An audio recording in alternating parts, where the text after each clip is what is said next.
हमरी चुनरिया रंगीली बलम ये माँ गोटा लगवाई दा हो।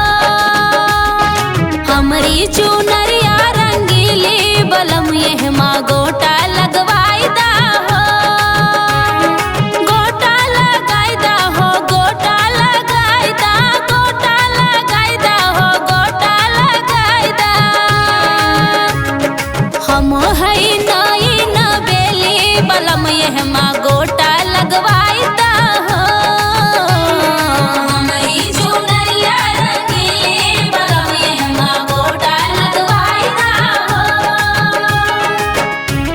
बलम ये माँ गोटा गोटा गोटा लगवाई दा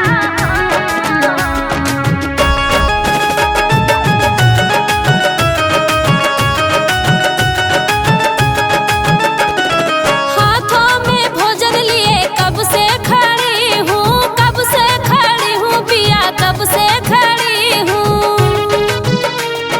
हाथों में भोजन लिए कब से खड़ी हूँ, कब से खड़ी हूँ पिया, कब से खड़ी हूँ।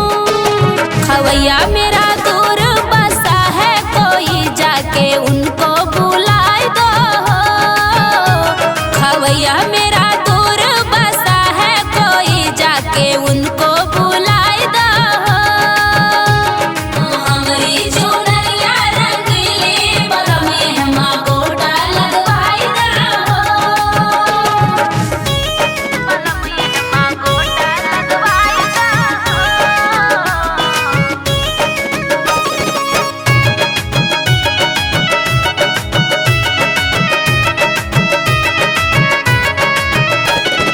हाथों में पानी लिए कब से खड़ी हूँ, कब से खड़ी हूँ पिया, कब से खड़ी हूँ।